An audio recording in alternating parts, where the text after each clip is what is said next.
Chapter 31, Demas and the Silver Mine. By-ends and his schoolfellows walked on together, laughing and talking.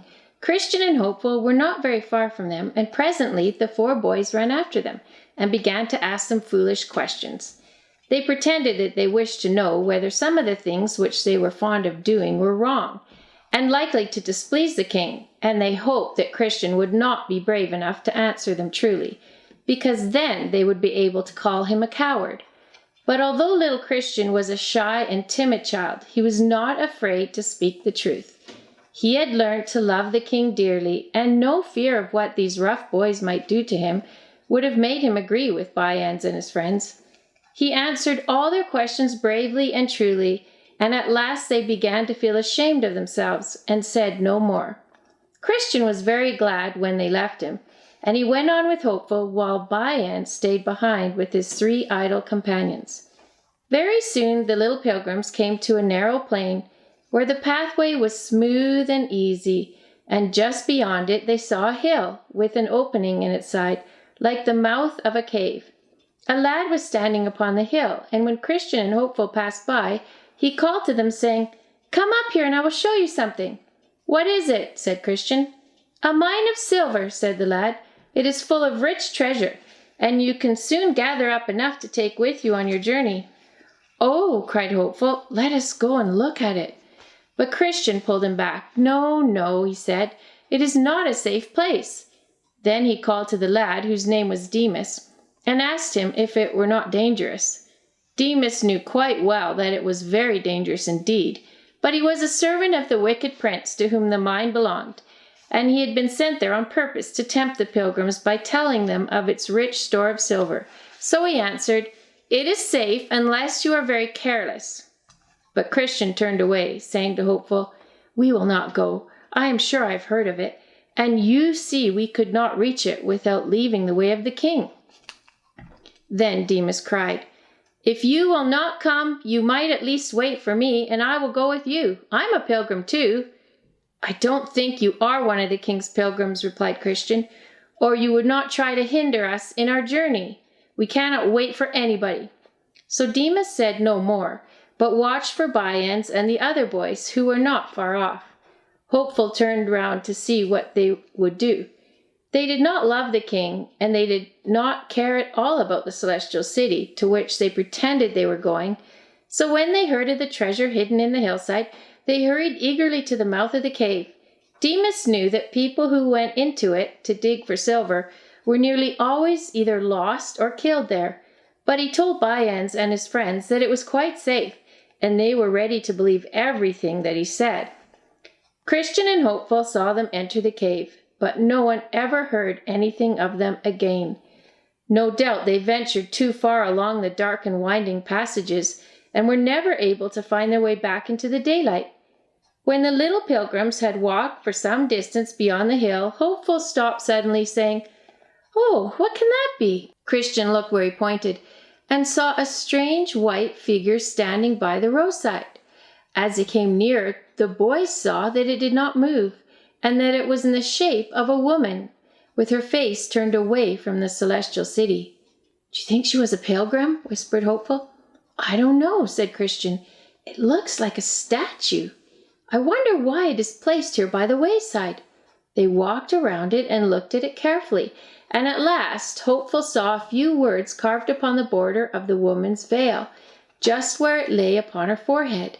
They were old and worn, and he could not make them out, but after puzzling over them, Christian read, "Remember Lot's wife." "I know what it is now," he said. "I read about it in the library at the Palace Beautiful." Then he told Hopeful how the king had once rescued a man named Lot with his wife and daughters from a city which was being destroyed for its wickedness. He sent an angel to bring them out, and the angel told them not to look back, but Lot's wife did look back, and the moment she turned, her body grew quite stiff, and she became a pillar of salt, so that she could never move again. "What a dreadful thing," said Hopeful. "Is it put here to frighten us?" "Not to frighten us, I think, but to make us careful. I'm very glad we did not go up the hill when Demas called us. So am I, for I should not like the king to punish me." Chapter 32, The Valley of Peace. The two boys were obliged to travel very slowly that day on account of Christian's weakness.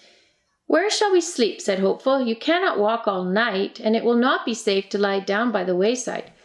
"Perhaps there's another house like the palace beautiful," replied Christian. "I was happy there. You cannot think how kind Discretion and her daughters were to me."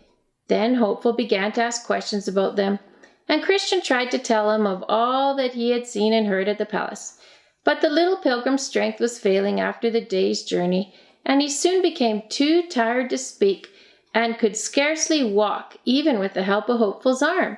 Hopeful was kind and gentle and did all he could to cheer his little weary companion, but he began to feel very anxious when he saw that Christian's face was growing paler and paler every minute.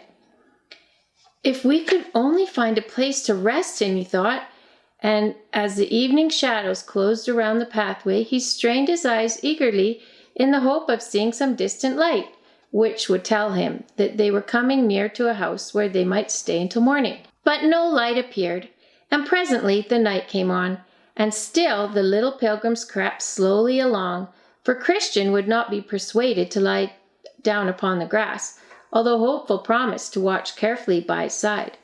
"We will go on," he said. "I don't think the king will forget us. He knows how tired we are, and he will be sure to give us rest soon."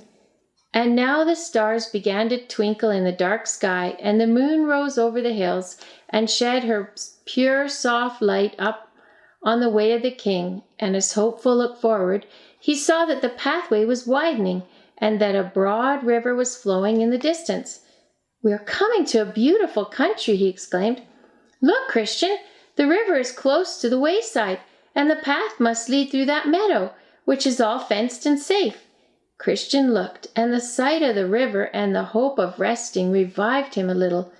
In a short time they reached the brink of the water, and found that Hopeful was right.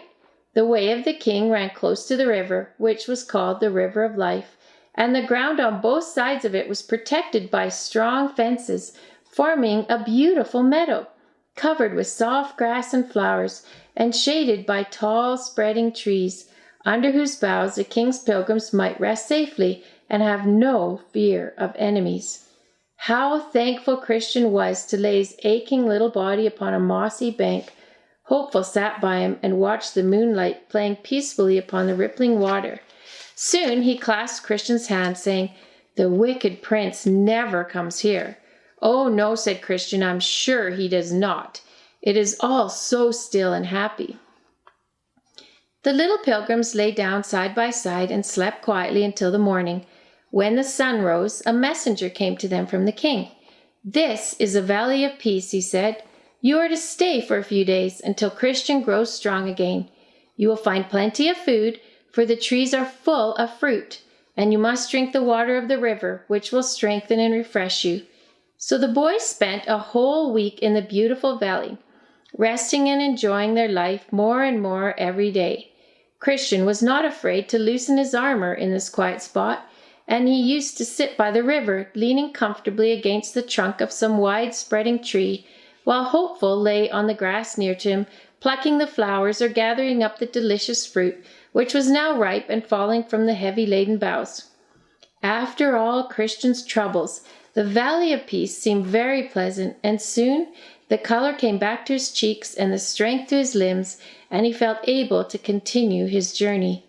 "I don't think we are very far from the celestial city," he said, "and I shall be so glad when we get there.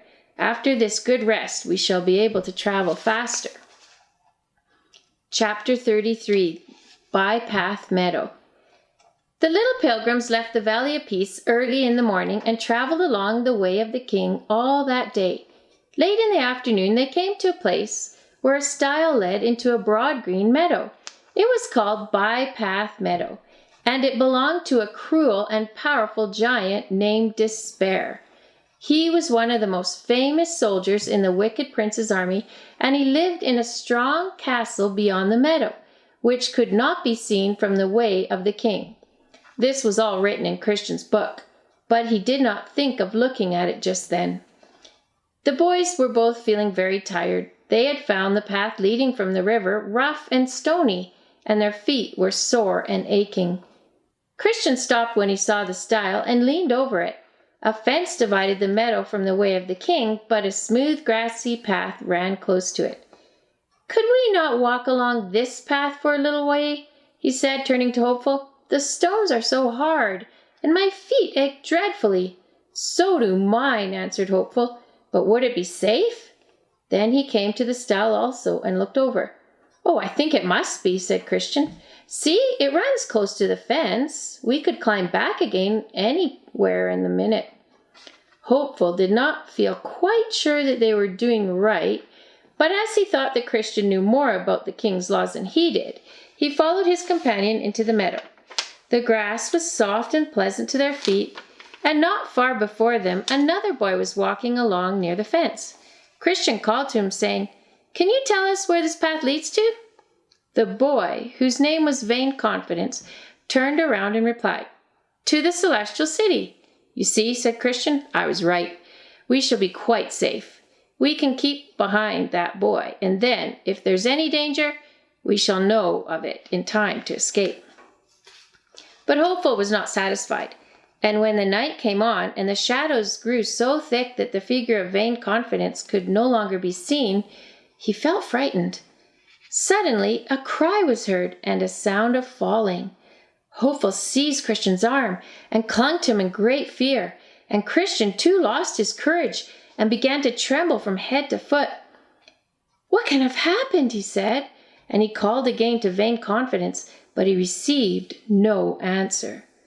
Only through the darkness the boys could hear that someone was groaning as if in terrible pain. "I am sure we are not in the right way," said Hopeful, "and it is so dark." Christian did not answer. He knew now that he had done wrong in climbing over the stile, and he wondered how he could have been so foolish as to think that any path could be safe which led him out of the straight road. But before he could speak again, he left some heavy drops of rain upon his face. Then a bright flash of lightning darted across the sky, and a roar of thunder followed. The rain poured in torrents, and the thunder and lightning were more fearful than any which they had heard or seen before. Christian began to cry and to wish that he had not been so careless. "It was all my fault," he said. "Oh, Hopeful, I'm so sorry. I deserved to be killed, but you would never have come if I had not persuaded you." "I might have," said Hopeful, not liking to hear poor Christian's sobs. "Don't cry, Christian. It was my fault too, because I didn't try to prevent your coming." "Let us turn back," said Christian. "Perhaps we can find our way." By this time the heavy rain had filled the little streams which ran through the meadow, and the path by the fence was flooded. The water was so deep that the boys could scarcely keep their footing, and they began to fear that they would never get back into the way of the king. The storm lasted for many hours, and although Christian and Hopeful struggled on bravely, they soon found that it would not be possible to make their way to the stile in the darkness. So at last they crouched down together in a little sheltered corner close to the fence, meaning to watch for the first gleam of daylight and then hasten on their way. But they were both worn out with fright and weariness, and before the morning came they fell asleep.